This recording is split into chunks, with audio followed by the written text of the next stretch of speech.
মহোদয়, উপস্থিত আছেন প্রদেশ সাধারণ সম্পাদক শ্রী বিপিন দেববর্মা মহোদয়, উপস্থিত আছেন মুখ্য প্রবক্তা শ্রী সুব্রত চক্রবর্তী মহোদয়। আমি মাননীয় মুখ্যমন্ত্রী প্রফেসর ডক্টর মানিক সাহা মহোদয়কে অনুরোধ করছি আজকের সাংবাদিক প্রদেশ সভাপতি আপনাদের কথাবে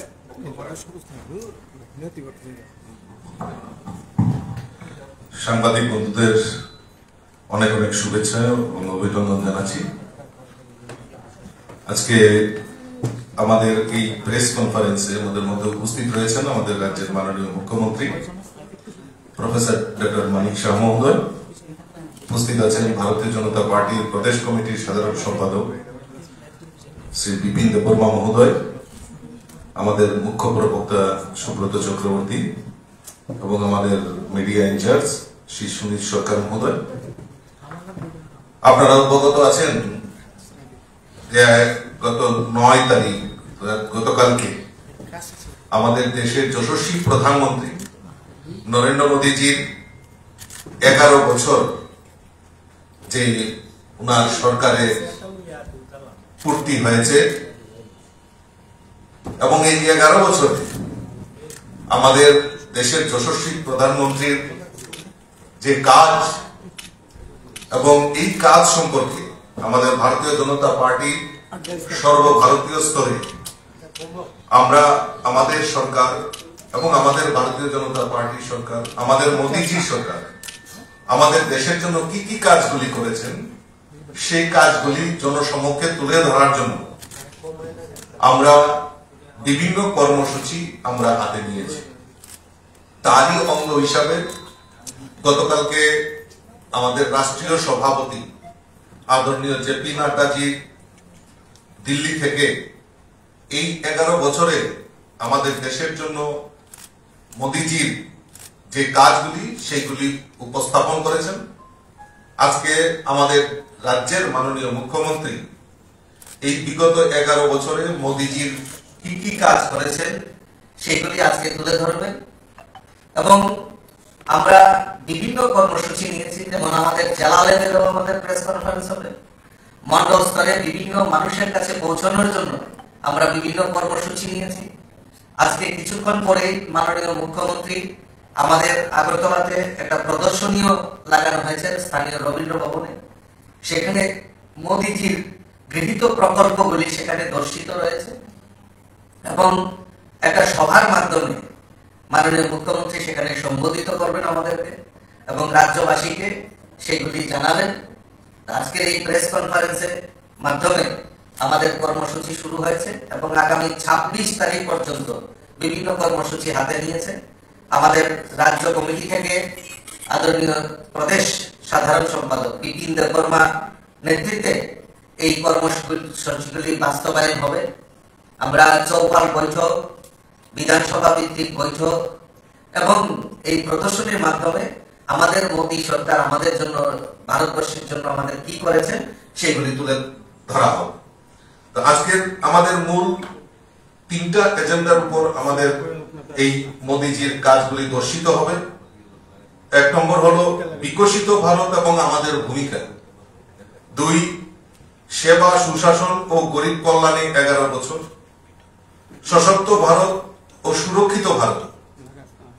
এই 3টা মূল বিন্দুর উপর আমাদের আলোচনা এবং আমাদের বিভিন্ন জায়গায় এই কর্মসূচিগুলি বাস্তবায়ন হবে। তা আমি অনুরোধ রাখবো আমাদের মাননীয় মুখ্যমন্ত্রী, রাজ্যের মাননীয় মুখ্যমন্ত্রী প্রফেসর ডক্টর মানিক সাহা মহোদয়কে আপনাদের সামনে এই মোদীজির 11 বছরের যে কার্যকাল সেটা আপনাদের সামনে বিস্তারিত তুলে ধরার জন্য আমি বিনম্রভাবে অনুরোধ রাখছি।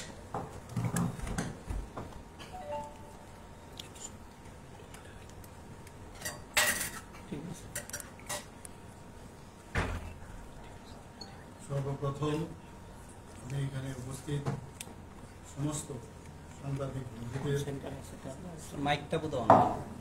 আমি আজকের এই প্রেস কনফারেন্সে স্বাগত জানাচ্ছি। আপনাদেরকে আমি ধন্যবাদ জানাচ্ছি যে আপনাদের এই যখনই প্রদেশ বিজেপির পক্ষ থেকে আহ্বান জানানো হয়েছে এখানে আসার জন্য আপনারা এখানে এসেছেন। এখানে আমার আজকে এই যে সাংবাদিক বৈঠক, সেই বৈঠকে আমাদের মাঝে উপস্থিত আছেন যিনি একটু আগে কি কারণে আজকে এই সাংবাদিক সম্মেলন এই বিষয়ে উনি বিস্তারিত আলোচনা রেখেছেন। আমাদের ত্রিপুরা প্রদেশ বিজেপির মাননীয় সভাপতি শ্রী রাজীব ভট্টাচার্য মহোদয় এবং রাজ্যসভার সদস্য আমাদের মাঝে উপস্থিত আছেন। ত্রিপুরা প্রদেশ বিজেপির সম্মানিত জেনারেল সেক্রেটারি শ্রী বিপিন বর্মা মহোদয় উপস্থিত আছেন। আমাদের মিডিয়া ইনচার্জ শ্রী সুনীল সরকার মহোদয় এবং আমাদের চিফ স্পোক্স পার্সন ত্রিপুরা প্রদেশ বিজেপি শ্রী সুব্রত চক্রবর্তী মহোদয়। আমরা সবাই জানি যে মাননীয় প্রধানমন্ত্রী শ্রী নরেন্দ্র মোদীজি 7ই অক্টোবর 2021-এ যখন উনি গুজরাটের মুখ্যমন্ত্রীর দায়িত্ব নেন, প্রায় 13 বছরের উপর সেখানে উনি ওনার দায়িত্ব উনি ওখানে পালন করেছেন। এবং আমি বলবো এবং সমস্ত ভারতবাসী সেটা জানে যে গুজরাটের যে অবস্থা ছিল সেই গুজরাটকে উনি যেভাবে একটা মডেল রাজ্য হিসাবে উনি প্রতিষ্ঠিত করেছেন এবং এখানে বলতে দ্বিধা নেই, ওই রাজ্য যেভাবে ডেভেলপ হয়েছে এই 13 বছরের মধ্যে আমি বলবো ওনার কাছে একটা পরীক্ষাগার হিসাবে উনি কিন্তু সেটাকে দেখেছেন। যখন ওনাকে 2014-তে দায়িত্ব দেওয়া হলো প্রধানমন্ত্রী হিসাবে ভারতবর্ষে, সেখানেও কিন্তু এই যে এক্সপেরিমেন্ট যে উনি গুজরাটে করেছেন তার উপর ভিত্তি করে যেসব বলিষ্ঠ পদক্ষেপ, যেসব সিদ্ধান্ত আজকে আমরা দেখতে পাচ্ছি, সেটা কিন্তু আমরা আজকে প্রতিটা মানুষ, প্রতিটি নাগরিক ভারতবর্ষে সেটা কিন্তু বুঝতে পারছে। এবং উনি যখন গুজরাট থেকে আসেন, সেখানে শেষ যে ভাষণ আমার মনে আছে, সেখানে উনি বলছিলেন ওনার যে বলার, যেভাবে উনি বলার কথা এবং যেভাবে বলেছেন আমার এখনো মনে আছে যে ওনার মধ্যে যে কনফিডেন্স যে আমি তো গুজরাট থেকে এখন দেশের কার্যভার জন্য আমি যাচ্ছি, আপনারা নিশ্চিন্ত থাকুন, আমরা দেশকে কিভাবে চালাতে হয় সেটা কিন্তু ওনার যে বডি ল্যাঙ্গুয়েজ এবং ওনার কথাবার্তা থেকে কিন্তু সেটা আমরা দেখেছিলাম। এবং আজকে 11 বছর ওনার শাসনকালে দেশকে যেভাবে প্রধানমন্ত্রী হিসাবে উনি চালিয়ে গেছেন, এটা সারা ভারতবর্ষে নয় সারা পৃথিবীর মধ্যে মানুষ এখন বুঝতে পারছে যে মোদিজি হ্যাঁ তো সব কুছ মুমকিন। তো আজকে কিন্তু আমরা সেটা দেখতে পাচ্ছি এবং আমরা গর্বের সাথে আমরা বলতে পারি যে এইরকম একজন প্রধানমন্ত্রী আমরা কিন্তু এর আগে আমরা আর কোনোদিন দেখিনি। যা বলেন সেটাই করে। আজকে আমি বলবো যে এই 11 বছর আমাদের অমৃতকাল। উনি বারবার বলছেন যে আমাদের এই যে ভারতের যে অবস্থা, সেই অমৃতকাল সেটা সেবা, সুশাসন এবং গরিব কল্যাণের জন্য উনি কাজ করবেন। যেরকম বলা তেমনি কাজ। প্রতিটা স্কিম যাই করছেন সেটা কিন্তু আমরা দেখতে পাচ্ছি সাধারণ গরিব মানুষদের জন্য, অন্তিম ব্যক্তি পর্যন্ত যেসব কাজ, তাদের আর্থসামাজিক উন্নয়নের বিষয়ে মৌলিক যে সমস্যাগুলো আছে সেইগুলো আগে মুখে বলা হতো, কিন্তু আমরা দেখেছি কাজের মাধ্যমে সেগুলো আমরা দেখতে পাচ্ছি। তো আজকে এই বিকশিত ভারতের জন্য মাননীয় প্রধানমন্ত্রীজির নেতৃত্বের যে সরকার যেভাবে সমর্পণের যে ভাবনা নিয়ে উনি কাজ করছেন, সত্যি সেটা প্রশংসার দাবি রাখে। আজকে একটা নতুন যে বিকাশের নতুন এক যাত্রা মাননীয় প্রধানমন্ত্রীজির নেতৃত্বে আমরা দেখতে পাচ্ছি। একটা নতুন একটা মানে রোড উনি আমাদের সামনে রেখেছেন। সময় কম কিন্তু কাজ বেশি। সময়ের আগে আমাদের দৌড়তে হবে এবং আমরাও আমাদের রাজ্যে বা আমাদের অন্যান্য যেসব রাজ্যগুলো আছে, ভারতীয় জনতা পার্টি বা এনডিএ সরকারের যে রাজ্যগুলো আছে, মাননীয় প্রধানমন্ত্রীজির মার্গদর্শনকে সামনে রেখে আমরাও কিন্তু কাজ করে যাবো। আপনারা নিজেরাও দেখছেন যে সকাল থেকে রাত্রি পর্যন্ত আমাদের কাজ করতে হবে। আমাদের যেমন পার্টির যারা আছেন, পার্টিতে যারা যুক্ত আছেন, এখানে মাননীয় সভাপতি আছেন, উনিও যেভাবে কাজ করছেন ওনার টিমকে নিয়ে, আমাকে দায়িত্ব দেওয়া হয়েছে মুখ্যমন্ত্রী, আমিও আমার টিমকে নিয়ে আমি চেষ্টা করছি কিভাবে কাজ করা যায়। এখানে রাস্তাঘাট, এখানে আইন শৃঙ্খলাই বলুন, সব দিকে মানুষের নিরাপত্তাই বলুন, সব দিকে আমরা কিন্তু সেইভাবে কাজ করছি। আজকে বিকশিত ভারত, আত্মনির্ভর ভারত এবং সংকল্প থেকে সিদ্ধি, এই কথাগুলো কিন্তু কথার কথা না, এগুলো কিন্তু আজকে আমরা দেখছি একটা কার্যকাল হিসাবে ভারতবর্ষের ইতিহাসে সেটা আমরা বলবো যে স্বর্ণাক্ষরে লেখা থাকবে। আমি নিশ্চিত আগামী দিনে ভারতবর্ষের ইতিহাস যখন নেক্সট জেনারেশন মানুষ দেখবে যে কিভাবে অমৃতকালে মাননীয় প্রধানমন্ত্রীজির নেতৃত্বে এই সরকার চলেছে।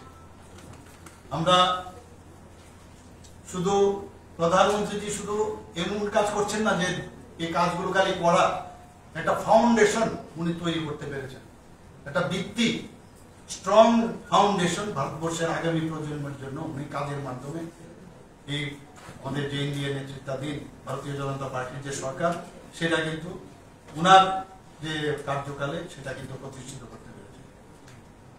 আজকে এখানে আগে আমরা দেখতাম সীমা সুরক্ষিত থাকতো না, আজকে মাননীয় প্রধানমন্ত্রীজির কারণে আজকে সীমা সুরক্ষিত হয়েছে, অর্থ ব্যবস্থাকে মজবুত করেছে এবং টেকনোলজিকে উনি কিভাবে উপয়োগ করতে হয় সেটা কিন্তু আমাদেরও এখন আজকের তারিখে আমাদের শিখতে হবে। আজকে আর্টিফিশিয়াল ইন্টেলিজেন্সের কথা আমরা যদি বলি যে কোন জায়গায় উনি আমাদের মার্গদর্শন করাচ্ছেন, আজকে এগ্রিকালচারেই বলুন, হেলথ সেক্টরেই বলুন, সব জায়গায় বলছেন যে 5G কে সামনে রেখে 5Gর সহযোগিতা এই যে আমাদের আর্টিফিশিয়াল ইন্টেলিজেন্স সেইগুলোকে নিয়ে এগ্রিকালচারে কিভাবে সেটাকে ব্যবস্থা করা যায়, সব দিকে আমাদের কাজ চলছে। আমি কিছুদিন আগে দিল্লিতে আমি গিয়েছিলাম, নর্থ ইস্টার্ন জোনের, সেখানে একটা সামিট সেখানে হয়েছিল, ইনভেস্টর সামিট, সেখানে মাননীয় প্রধানমন্ত্রীজি ছিলেন। উনি বারবার বলছেন যে নর্থ ইস্ট যদি ডেভেলপ না হয় তাহলে ভারত কোনো অবস্থায় ডেভেলপ হবে না। আগে আমরা নর্থ ইস্টকে কি দেখতাম, মানুষ ভয়েও আসতো না নর্থ ইস্টার্ন রিজন, সবাই জানতো এখানে একটা টেররিস্টদের একটা আতুর ঘর ছিল। প্রধানমন্ত্রীজি প্রথমেই যে কাজটা করেছেন যে প্রথমে 7টা ছিল আমাদের রাজ্য নর্থ ইস্টে, সিকিমকে সাথে যুক্ত করে 8টা করেছে। সেখানে উনি নাম দিয়েছেন কি অষ্টলক্ষ্মী, লক্ষ্মীর সাথে বলে যে এখান থেকে লক্ষ্মী আমরা জানি যে ধন দৌলতের যিনি গড, উনার নামে অষ্টলক্ষ্মী নাম দিয়েছে। উনি বলছেন যে এখান থেকে সূর্য প্রথম উদয় হয় নর্থ ইস্টার্ন রিজনের সেই অরুণাচল প্রদেশ থেকে, তো সেখান থেকে উদয় হলে ভারতবর্ষের যে আগামী দিনের যে সম্ভাবনা ভারত, তার উদয় কিন্তু নর্থ ইস্ট থেকে হবে। আগে এগুলো ছিল না, টেররিস্টদের আনাগোনা, নানা রকম বোম ব্লাস্টিং থেকে শুরু করে আমরা সবসময় দেখতাম বিভিন্ন টেররিস্টদের সংগঠন সেখানে মজবুত ছিল। তাদের সাথে কথাবার্তা আলোচনার মাধ্যমে প্রায় 11 থেকে 12টা অ্যাকর্ড মাননীয় প্রধানমন্ত্রীজির নেতৃত্বে, যারা মূল স্রোত থেকে বাইরে চলে গিয়েছিল তাদেরকে মূল স্রোতে উনি নিয়ে এসেছেন। আজকে সেই কারণেই আমরা দেখতে পাচ্ছি নর্থ ইস্টে মানুষ আসছে, ইনভেস্টররা এখানে আছে। আমরা নর্থ ইস্টার্ন জোনে আজকে মাননীয় প্রধানমন্ত্রীজি হীরা মডেল আমাদের ত্রিপুরাতে তো দিয়েছে, পুরো নর্থ ইস্টার্ন জোনে হীরা মডেল দিয়েছে। রাস্তাঘাট থেকে ন্যাশনাল হাইওয়ে, ইন্টারনেট, রেলওয়ে, আমরা আগে এয়ারওয়ে, এগুলো কিন্তু আগে আমরা সেভাবে দেখতাম না। তো আজকে উন্নয়নের জোয়ার, আমি বলবো যে সবকা সাথ সবকা বিকাশ, বিশ্বাস আর তার প্রয়াস, সেটা মাননীয় প্রধানমন্ত্রীজি শুধু মানুষের বেলায় বলেননি, সেটা ফিজিক্যালিও আমাদের রাজ্যের যে ভূমি, আমাদের দেশের যে ভূমি, তার সাথেও সবকা সাথ সবকা বিকাশের যে কথা বলেছেন সেটাও কিন্তু প্রযোজ্য। আজকে একটা ফিল গুডের যে ভাবনা, সেটা কিন্তু আমরা মাননীয় প্রধানমন্ত্রীজির যে কার্যকাল সেটা আমরা দেখতে পাচ্ছি। আজকে মোদীজির নেতৃত্বে যে সরকার, আমরা যদি কয়েকটা শব্দ আমরা এখানে ব্যবহার করি, আমার মনে হয় সেটা ভুল হবে না, যে রেসপন্সিভ। আমাদের মোদীজির যে সরকার রেসপন্সিভ এবং রেসপন্সিবল, শুধু রেসপন্সিবল না, অ্যাকাউন্টেবলের সরকার, রিফর্ম এবং ট্রান্সফর্মের সরকার, রিফর্ম এবং ট্রান্সফর্ম। পাবলিক পার্টিসিপেশনের সরকার। আমাদের সরকার, মোদিজির নেতৃত্বাধীন যে সরকার, শুধু সরকারে বসলাম আর মানুষের সাথে আমাদের যোগাযোগ থাকবে না, সেটা কিন্তু হবে না। মোদিজি যেভাবে কাজ করছেন আপনারা সবাই জানেন যে মোদিজি একমাত্র সারা পৃথিবীর মধ্যে এরকম সরকারের যিনি প্রধান, মন কি বাত অনুষ্ঠান উনি নিয়মিত করে থাকেন প্রতি মাসের শেষ রোববার। যে মানুষের সাথে কানেক্ট করার যে বিষয়, মন কি বাত, প্রথমে আমরা দেখতাম যে যারা আমাদের বিরোধী দলের অনেকেই কটূক্তিও করেছেন এইসব বিষয়ে, যে মন কি বাতের কথা বলে। মোদিজি নিজের মন কি বাত এর জন্য বলেনি, মানুষের যে মন কি বাত, মানুষের যে মনের কথা, ওনাদের যে সমস্যা, ইনোভেটিভ যে এসব কথাবার্তা, সেটা স্টুডেন্টই হোক, যারা খেলোয়াড়রা আছেন, যুব সমাজে হোক, মহিলারাই হোক, বৃদ্ধ বা বৃদ্ধা যারা আছেন তাদের সাথে, এইসব ব্যক্তিদের সাথে আমরা দেখেছি যে উনি কানেক্ট করে কথা বলেন। পৃথিবীর কোথাও আছে কিনা আমার জানা নেই এইভাবে কোনো রাষ্ট্রের প্রধান মন কি বাত অনুষ্ঠানের মাধ্যমে মানুষের সাথে কথা বলে। ডেভেলপমেন্ট তো আছে এখানে প্রচুর, প্রধানমন্ত্রীজির ডেভেলপমেন্ট যদি আমরা বলি তো শেষ করা যাবে না আজকে এই অল্প সময়ের মধ্যে। মাননীয় আমাদের রাজ্যসভা সদস্য এবং আমাদের প্রেসিডেন্ট মহোদয় রাজীব ভট্টাচার্য মহোদয় বলেছেন এখানে, এবং আমাদের সর্বভারতীয় সভাপতি নাড্ডাজিও এই বিষয়ে বিস্তর আলোচনা করেছেন।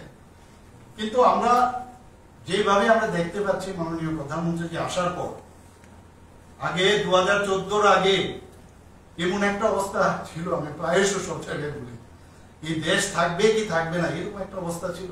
পার্লামেন্টের মধ্যে আক্রমণ, মুম্বাইয়ে আমরা দেখেছি টেররিস্টদের আক্রমণ, নর্থ ইস্টার্ন জুনে তো বলে লাভ নেই, বিভিন্ন জায়গায় কখন কোন জায়গায় কখন টেররিস্ট আসবে, মুক্তাঞ্চল হয়ে গেছে। সেই জায়গায় 2014 পর মাননীয় প্রধানমন্ত্রী সেটাকে আজকে আমরা দেখছি কিভাবে দেশকে সুরক্ষিত করেছে। 2014 আগে দুর্নীতি, এটা যেন মনে হতো যে দুর্নীতি করাটাই রাষ্ট্রের, যখন আমরা আসবো সেটাই আমাদের কাজ। কেলেঙ্কারি, বিভিন্ন স্ক্যাম, এগুলো আমরা দেখতে পেয়েছি। এবং নেপোটিজমের আরেকটা, নেপোটিজম যে আমার লোকদের পাইয়ে দেওয়ার যে বিষয়, সেইগুলো এখানে আমার ত্রিপুরা রাজ্যেই হোক, ভারতবর্ষের সব জায়গায় আমরা সেটা আমরা দেখতে পাই। সেইগুলো কিন্তু এখন সেগুলো থেকে আমরা মুক্তি লাভ করেছি, মানুষ সেগুলো বুঝতে পারছে। এবং আজকের এই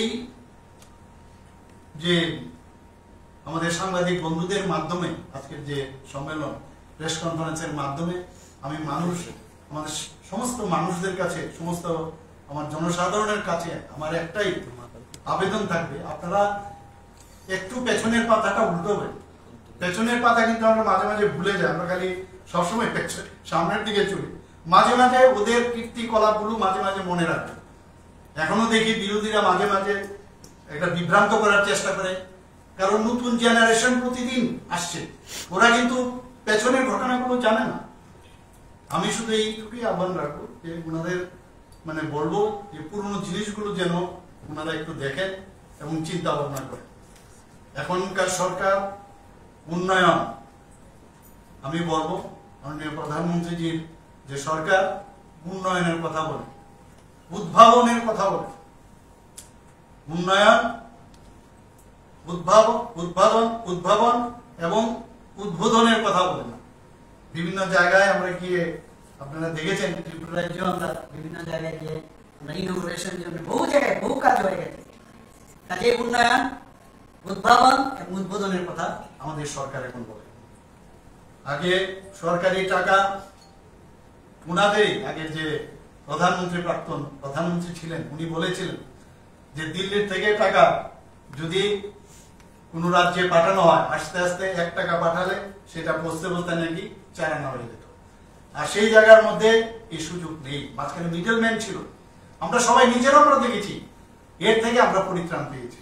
আজকে মিডলম্যানের কোনো সুবিধা নেই, কারণ ডিবিটির মাধ্যমে প্রতিটা মানুষের যারা বেনিফিশিয়ারি তাদের কাছে ডিবিটির মাধ্যমে আজকে এই দালালদের থেকে মুক্ত হয়ে তাদের অ্যাকাউন্টে পৌঁছে যাচ্ছে। সেইগুলো তো আগে আমরা দেখেনি। আমি তাই বলবো এইগুলো কিন্তু আমাদের মনে রাখা প্রয়োজন। আগে সাধারণ মানুষের যখনই কোনো প্রবলেম হতো চিকিৎসা ক্ষেত্রে, আমরা দেখতাম যে চিকিৎসার জন্য অন্য হয়ে কি হবে, আমার ছেলে, আমার বাবা বা আমার শরীর খারাপ, কি করব, এসব জিনিস কিন্তু কেউ ভাবতো না। মাননীয় প্রধানমন্ত্রীজি আজকে যেভাবে আমরা দেখেছি যে এই চিকিৎসা উনি নিজে, আমরা দেখেছি যে উনি একজন চা বিক্রেতার ঘরে ওনার জন্ম, সেই জায়গা থেকে উনি বুঝতে পেরেছেন, তার ওনার অভিজ্ঞতার নিরিখে উনি বুঝতে পেরেছেন মানুষের আসলে কি দুঃখ, মানুষের সমস্যাটা কি, সাধারণ মানুষের, গরিব মানুষদের। এর জন্য উনি আয়ুষ্মান ভারত প্রকল্প শুরু করেছেন।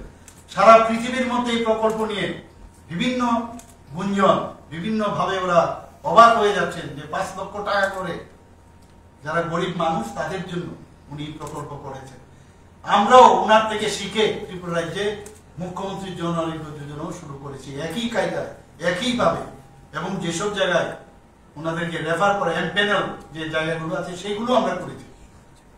লিডার যদি ভালো হয় তাহলে যারা ফলোয়ার্স তারাও কিন্তু সেভাবে চলবে। আর আমরা দেখি আজকাল মানে বিভিন্ন পার্টির যে লিডার, তাদের লিডারের কার্যকারণেই কিন্তু তাদের যে আশ্রিত যে ক্যাডার আছে তাদেরও ব্যবহার কিন্তু একই রকম আমরা দেখতে পাই। তো সেইগুলো বলার অপেক্ষা রাখে না।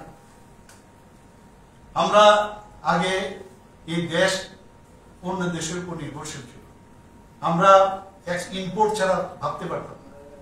আজকে আমাদের দেশ এক্সপোর্ট করছে, এবং মেক ইন ইন্ডিয়া যে কথাটা মাননীয় প্রধানমন্ত্রীজি বলছেন সেটা কিন্তু আক্ষরিক অর্থেই সেটা কিন্তু আমরা দেখতে পাচ্ছি। এবং আমরা দেখেছি যে ইন্টারন্যাশনাল মনিটারি ফান্ড অর্থাৎ IMF ওনারা কি বলছেন, ওনারা বলছেন যে এখন অর্থনীতিতে ভারতবর্ষ 4th পজিশনে চলে এসেছে।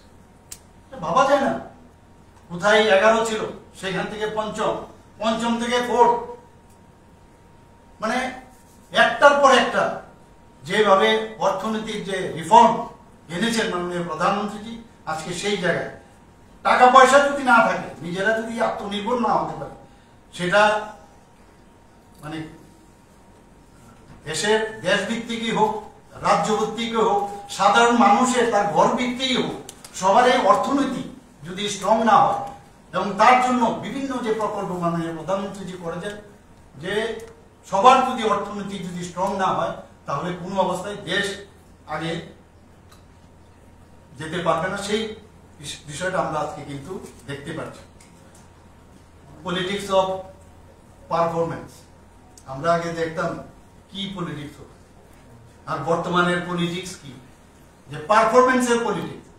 কারোর বাড়িতে জল নেই, আমরা জলের মাননীয় প্রধানমন্ত্রী ব্যবস্থা করেছেন। কারোর বাড়িতে ঘর নেই, ঘরের ব্যবস্থা উনি করেছেন। কারোর বাড়িতে ইলেকট্রিসিটি নেই, কারোর বাড়িতে গ্যাসের সমস্যা, সেই জায়গার মধ্যে গ্যাসের চুল্লির ব্যবস্থা করেছেন। এর মধ্যে কি রাজনীতি? কিন্তু রাজনীতির দরকার পড়ে না। এই যে পলিটিক্স অফ পারফরমেন্স, কাজের মাধ্যমে পলিটিক্স করা যায়, রাজনীতির জন্য রাজনীতি করার দরকার পড়ে না, সেটা মাননীয় প্রধানমন্ত্রীজি আজকে সারা পৃথিবীকে বুঝিয়েছে, সারা ভারতবর্ষের প্রতিটি রাজ্যকে সেই কাজ বিষয়টা উনি বুঝিয়েছেন। আজকে বিকাশ, বিশ্বাস ও পরিবর্তন মাননীয় প্রধানমন্ত্রীজির কারণে সেটা প্রতিষ্ঠিত হয়েছে, সারা ভারতবর্ষে সমস্ত রাজ্যে সেটা প্রতিষ্ঠিত হয়েছে।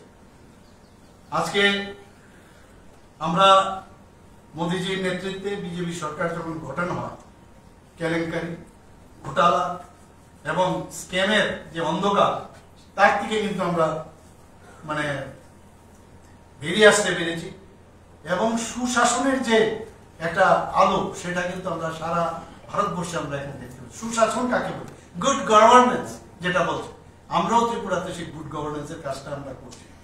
শুধু তাই নয়, সব দিকে উনার নজর। আজকে যে মহান আমাদের যে দেশ, সেই দেশের যে সংস্কৃতি সেটাকে উনি পুনরুজ্জীবিত করেছেন। ধর্মীয় জাগরণ সেটাকেও উনি জাগরিত করেছেন। আমরা দেখেছি কাশী বিশ্বনাথ করিডোর নির্মাণ, আমরা দেখেছি রাম মন্দির নির্মাণ, মহাকালেশ্বর মন্দির কেদারনাথ মন্দিরের যে উন্নয়ন সেইগুলো মাননীয় প্রধানমন্ত্রীজি সেগুলো আবার পুনরুদ্ধার করার এবং নতুন ভাবে করার উনি চেষ্টা করেছেন। আমরা জম্মু এন্ড কাশ্মীর কি অবস্থাটা ছিল আপনারা সবাই জানেন। 370 এবং 35 ধারা বিলোপ করার পরে আজকে জম্মু এন্ড কাশ্মীরের যে একটা সুন্দর একটা পরিবেশ সৃষ্টি হয়েছিল, সেখানে নতুন ভাবে ইলেকশন হচ্ছে এবং ইলেকশন হওয়ার পরে যে পার্সেন্টেজ আমরা দেখতে পেয়েছি, প্রচুর পরিমাণে মানুষ যেভাবে ভুল বার্তা দিয়ে দিয়ে জম্মু এন্ড কাশ্মীরকে পিছনে রেখেছিল, লাদাখকে পিছনে রেখেছিল, সেই জায়গায় আজকে সেখানে একটা সুন্দর মানুষ, যারা পর্যটকরা সেখানে নিয়মিতভাবে যাচ্ছিল, প্রচুর পর্যটক সেখানে বেড়েছিল। কিন্তু আমরা কি দেখলাম যে স্টোন পেন্টিং এর রাজনীতি ছিল আগে, স্টোন পেন্টিং। আমরাও ভাবতাম এইভাবে কি চলবে। সেই জায়গায় যখন এইরকম একটা অর্থনৈতিক ভাবে এবং সেখানকার মানুষের যে আত্মনির্ভর হওয়ার, সেলফ রিলায়েন্স হওয়ার যে নতুন ভাবে প্রতিষ্ঠিত হয়েছিল, তাকে যেভাবে হোক আঘাত করতে হবে। যে কারণে পেহেলগাঁওতে যে 26 জন নিরীহ পর্যটকদের নির্মম ভাবে হত্যা করেছে পাক মদতপুষ্ট এই টেররিস্টরা। আর মাননীয় প্রধানমন্ত্রীজি যখনই যেটা বলেন কিভাবে টিট ফর ট্যাট, বরং আরো বেশি পরিমাণে, সেটা আমরা সবাই আমরা জানি কিভাবে দিয়েছেন। আমাদের যখন 370 এবং 35 ধারা বিলুপ্তের কথা হয়েছিল, তখন অনেকে ভয় পেয়েছিল যে কি হবে যদি এরকম হয়, সারা ভারতবর্ষে আগুন জ্বলবে। 3 তালাক প্রথা ভারতবর্ষের ছাড়াও আমাদের যে বাংলাদেশ হোক, আফগানিস্তানই হোক, বিভিন্ন মুসলিম সম্প্রদায়ের যে রাষ্ট্রগুলো, সেখানেও এই 3 তালাক নেই সেখানে। কিন্তু আমাদের দেশের মধ্যে সেগুলো মানে কারোর সাহস, এর আগে আমরা দেখিনি কারোর সাহস ছিল যেটাকে বিলুপ করার। মাননীয় প্রধানমন্ত্রীজি আমাদের যারা মুসলিম সম্প্রদায়ের মেয়েরা, মহিলারা আছেন, তাদেরকে জাস্টিস কাকে বলে সেই জাস্টিস উনি দিয়েছেন। জিএসটির বিষয়ে আপনারা জানেন যে জিএসটি বাস্তবায়ন করেছেন। মাননীয় প্রধানমন্ত্রী এটাও ভেবেছেন যে ওয়াকফ বিল নিয়ে, ওয়াকফের কি অবস্থা ছিল, হাজার হাজার মানে জায়গা যেগুলো এই ওয়াকফের নামে কিছু কিছু ভেস্টেড ইন্টারেস্টেড মানুষের কাছে এই ওয়াকফের জায়গা সেখানে চলে গেছে। সেই বিলের যে সংশোধন করার মতো কঠিন সিদ্ধান্ত মাননীয় প্রধানমন্ত্রী সেটা নিয়েছেন। সিএএ, সিটিজেন অ্যামেন্ডমেন্ট অ্যাক্ট, এক একটা কাজ আপনারা দেখুন, আপনাদের বুঝতে হবে, সেটা আপনাদের ভাবতে হবে যে এত বড় কাজ এবং যেভাবে কঠিন যে সিদ্ধান্ত সেটা মাননীয় প্রধানমন্ত্রী করেছেন। আমরা সবসময় এতদিন ধরে শুনতাম যে উইমেন্স এম্পাওয়ারমেন্টের প্রয়োজন, কিন্তু আমরা কার্যক্ষেত্রে কিন্তু সেটা দেখিনি। এবং সেখানে লেজিসলেটিভ বডিজে, যেটা পার্লামেন্ট এবং বিধানসভাতে উইমেনদের 33% রিজার্ভেশন, সেটা যাতে হয় তার জন্য পার্লামেন্টে সেটা পাস হয়েছে, আইন হয়েছে। এবারের যে প্রত্যুত্তর দিতে গিয়ে মাননীয় প্রধানমন্ত্রীজি কি বলেছেন, এই টেররিস্টদের বার্তা দিয়েছেন যে নিউ নর্মাল ইন ইন্ডিয়া। আগের ইন্ডিয়ার নেই। এখন ইন্ডিয়ার যদি কোন রকম টেররিস্ট অ্যাক্টিভিটি হয়, সেই দেশকে আলাদাভাবে টেররিস্ট অ্যাক্ট হিসাবে বা টেররিস্টদের আলাদাভাবে দেখা হবে না, ওই দেশকেও এখন দেখতে হবে। এবার আপনারা দেখেছেন কিভাবে প্রেসিশন, যে প্রায় 9টার মতো মাত্র 25 মিনিটের মধ্যে ধ্বংস করে দিয়েছে টেররিস্টদের যে ঘাঁটিগুলো, ভাবা যায় না। আমরাও কিন্তু ভাবতে পারিনি যখন বিহার থেকে উনি বলেছেন, হুঙ্কার দিয়েছেন যে কাউকে ছাড়া হবে না। যখন আমরা সার্জিক্যাল স্ট্রাইকই হোক, এয়ার স্ট্রাইকই হোক, তখনই উনি যখন যেটা বলেছেন, আমরাও ভাবতাম মোদিজি এইরকম হচ্ছে লিডার, যে যখন উনি বলেছেন আমরা খালি অপেক্ষা করছিলাম কবে সেটা হবে। আর এমনটা করলো যে আমরাও অবাক হয়ে গেলাম টিভির পর্দায় যে এটাও সম্ভব। তো এই সম্ভব একমাত্র আমাদের এই এনডিএ সরকার আসার পর, সেটা মাননীয় প্রধানমন্ত্রীর নেতৃত্বে সেটা সম্ভব হয়েছে। সবকা সাথ সবকা বিকাশ এখানেও আসছে। আমি তো রাজ্য এবং সমস্ত স্টেটের কথা বললাম, দেশের কথা বললাম, কিন্তু এম্পাওয়ারমেন্ট অফ দ্য সোসাইটির কথা উনি বলেছেন। সব মানুষের এম্পাওয়ারমেন্ট হতে হবে। শুধু তাই নয়, সমস্ত জাত পাতের ঊর্ধ্বে উঠে সমস্ত মানুষের করতে হবে, ইনক্লুডিং এসসি, এসটি এবং ওবিসি, তাদেরকেও আমাদের এম্পাওয়ারমেন্ট করতে হবে। আর উইমেন্সদের বলে তো আমি একটু আগে বললাম যে ওনাদেরকে 33% রিজার্ভেশন দিয়েছে। শুধু তাই নয়, আমরা দেখেছি যে লিডারশিপ এখন বর্তমানে মিলিটারি হোক, এডুকেশনই হোক, এমপ্লয়মেন্টের ক্ষেত্রেই হোক, সব জায়গায় সেলফ এমপ্লয়মেন্ট এসএইচজি গ্রুপের আমরা দেখছি যে সমস্ত জায়গায় বিভিন্ন স্কিমের মাধ্যমে সেই লিডারশিপ উইমেন্স এম্পাওয়ারমেন্ট আমরা দেখতে পাচ্ছি। নকশালদের আবার আসি, নকশাল বা মাওবাদীদের কথা যদি আমরা বলি, জিরো টলারেন্স আমরা দেখেছি ছত্তিশগড়ে এরকম প্রায় 126টা জায়গায় বিভিন্ন প্রদেশে এই তাদের ঘাঁটি ছিল। এই অ্যাকশন নেওয়ার পর আমাদের প্রধানমন্ত্রীজি এবং আমাদের স্বরাষ্ট্রমন্ত্রীজি বলছেন যে জিরো টলারেন্স।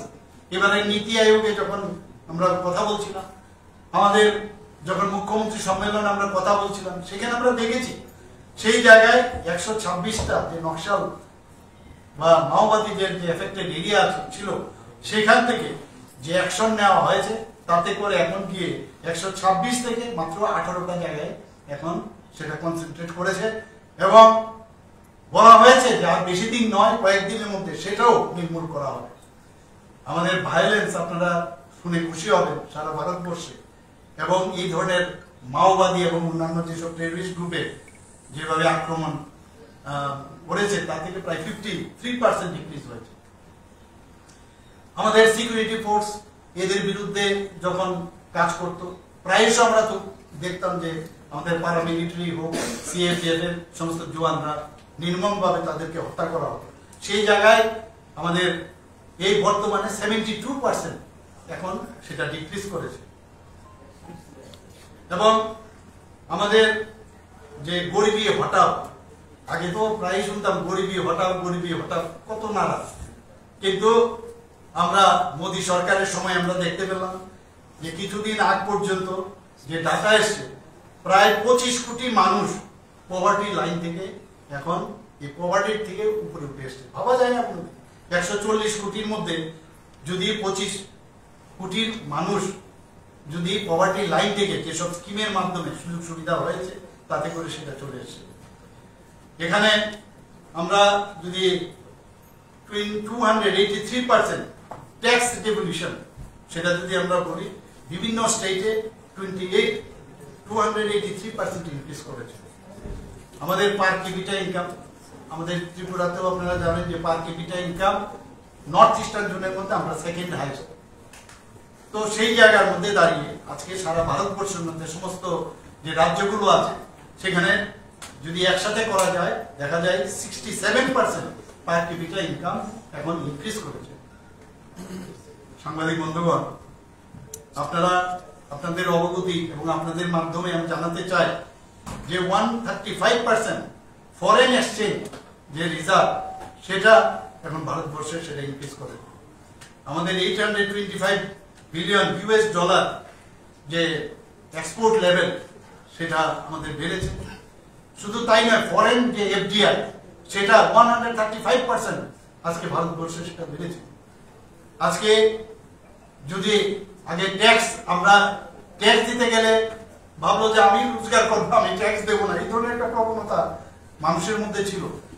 কিন্তু মোদীজি আসার পর যে ট্যাক্স দিলে সেটা ভালো এবং ট্যাক্স দিলে সেটা আগামী দিনে তারই লাভ হয়, দেশেরও লাভ হবে, সেই কারণে আজকে দেখা গেছে ট্যাক্স পেয়ার যারা আছেন সেটা 127% আজকে ভারতবর্ষের মধ্যে সেটা বৃদ্ধি পেয়েছে।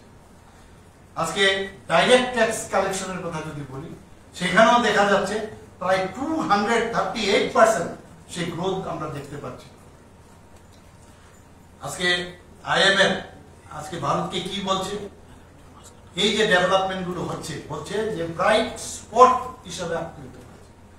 আইএমএফ, যেটাকে ইন্টারন্যাশনাল মনিটারি ফান্ড বলা হয়, তারা বলছে যে India is now is bright spot, মানে আগামী দিন একটা উজ্জ্বল ভবিষ্যৎ হতে যাচ্ছে ভারত। ওয়ার্ল্ড ব্যাংক কি বলছে, India is the fastest growing major economy in the main engine of global economic growth in 2025-26। এগুলো বুঝতে হবে, আমাদের জানতে হবে, বুঝতে হবে। এবং এই যে গ্রোথ, এই যে ডেভেলপমেন্ট, তার ফল সুফল সাধারণ মানুষ, আজকে দেশ, রাজ্য এবং সাধারণ মানুষ সেটা পাবে। অপারেশন গঙ্গার কথা আমরা সবাই জানি, যে আমাদের নিরাপত্তা আমাদের দিতে হবে। আমরা মনে আছে আপনাদের নিশ্চয়, প্রধানমন্ত্রীজির কারণে আমাদের মধ্যেও যে মানে কত কিছু শেখার আছে। মণিপুরের ঘটনা আপনারা সবাই জানেন। মণিপুরে যখন অ্যাকিউট কন্ডিশন শুরু হয়েছিল, সেখান থেকে ত্রিপুরা রাজ্যের বহু ছেলে মেয়ে সেখানে পড়াশোনা করত। গার্জিয়ানরা এসে আমার কাছে বারবার বলতো, আমাদের কাছে এসে বলছে, আমাদের রাজ্য সভাপতির কাছে এসে বলছে। সেখান থেকে আমরা যখন ডাবল ইঞ্জিন সরকারের কি সুবিধে, আমি যখন এভিয়েশন মিনিস্টারের সাথে, ইউনিয়ন মিনিস্টারের সাথে কথা বললাম, সাথে সাথে রাত্রি 12টার সময় উনি একটা ফ্লাইট দিলেন।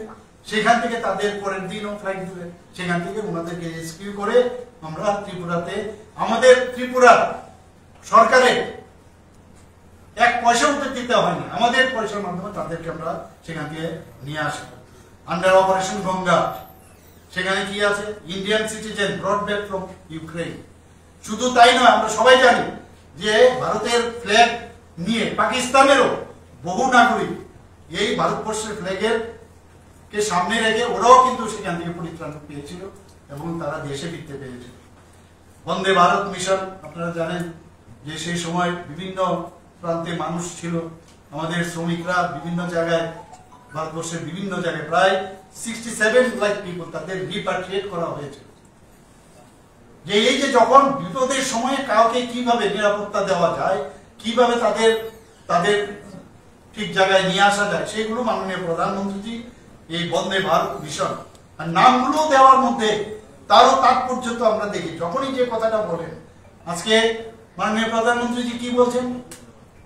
উনি বলছেন যে আমরা সমস্ত জায়গার মধ্যে মানুষের প্রতিটা জায়গায় বিভিন্ন প্রান্তে আমাদের যেতে হবে, বর্ডার এরিয়াতে আমাদের যেতে হবে।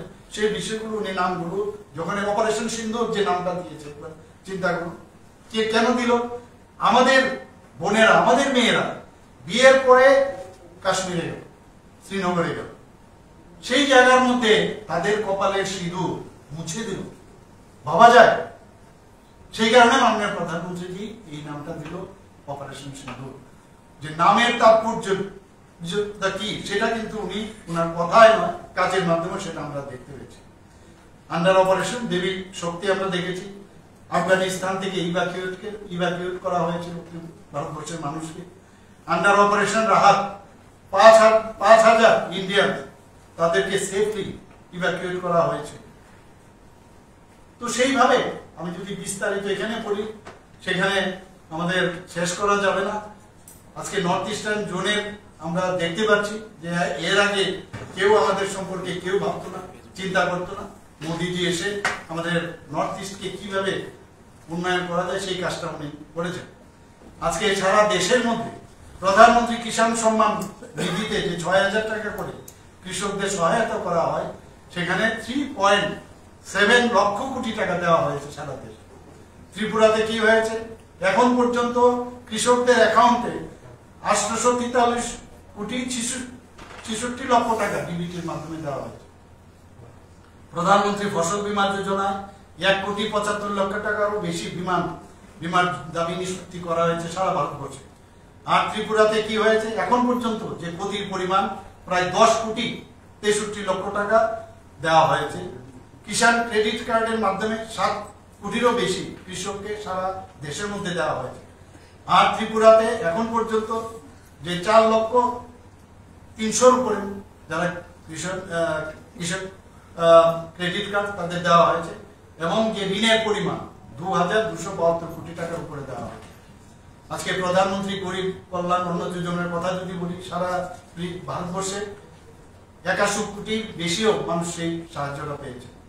আমাদের ত্রিপুরাতে এখন পর্যন্ত 4,94,000 প্রায়োরিটি হাউসহোল্ড পরিবারকে 19,23,000 এবং 1,12,000 অন্তর্দয় পরিবার 4,46,000 জনের এই তারা সুফল পেয়েছে। 35 কেজি চাল প্রতি ব্যক্তিকে দেওয়া হয়েছে অন্তর্দয় অন্ন যোজনায়। প্রায়োরিটি হাউস পরিবারকে 5 কেজি করে দেওয়া হয়েছে। হর ঘর জল যোজনা আমরা সবাই জানি। আগে 15 ত্রিপুরাতে মাত্র 0.24 মানে 3.26% আজকে এই জল জীবন মিশনে সুযোগ পেয়েছে। আর বর্তমানে আমরা কত সুযোগ দিয়েছি? 85.97%, যা জাতীয় গড়ের থেকে প্রায়, যেখানে জাতীয় গড় 80.78%, তাকেও আমরা ছাপিয়ে গেছি। এবং শুধু তাই নয়, আপনারা সবাই জানেন যে পঞ্চম জাতীয় জল পুরস্কার 2023-এ উত্তর পূর্বাঞ্চলের মধ্যে ধলাই জেলা সর্বশ্রেষ্ঠ হিসাবে পুরস্কার পেয়েছে। হর ঘর জল যোজনায় সারা ভারতবর্ষে 15 কোটির বেশি মানুষ তার সুফল পেয়েছে। প্রধানমন্ত্রী স্বনিধি যোজনায় 68 লক্ষেরও বেশি পথ বিক্রেতাকে জামানতবিহীন ঋণ দেওয়া হয়েছে। ত্রিপুরাতে 20টি যে শহর, সেখানে 8,666 জনকে চিহ্নিত করা হয়েছে এবং 8,251 জনকে 10,000 থেকে 50,000 টাকা পর্যন্ত দেওয়া হয়েছে।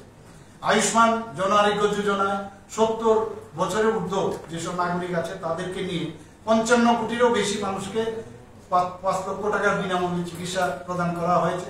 আমাদের রাজ্যে এখন পর্যন্ত প্রায় 15,93,427 জন যারা বেনিফিশিয়ারি, তাদেরকে আয়ুষ্মান কার্ড দেওয়া হয়েছে এবং তাতে করে প্রায় 239 কোটি টাকার যে দাবি তাদের নিষ্পত্তি করা হয়েছে। প্রধানমন্ত্রী সূর্যঘর যোজনায় সারা ভারতবর্ষে বিনামূল্যে 300 ইউনিট বিদ্যুৎ বন্টন করা হয়েছে। সৌভাগ্য যোজনায় 100% বিদ্যুতায়ন করা হয়েছে। পিএম সূর্যঘর মুফতি বিজলি যোজনায় এখন পর্যন্ত 15,092 জন গ্রাহক রেজিস্ট্রেশন করেছেন। 368 জন গ্রাহকের বাড়িতে সৌর প্যানেল বসানো হয়েছে, সৌর শক্তি উৎপন্ন হচ্ছে।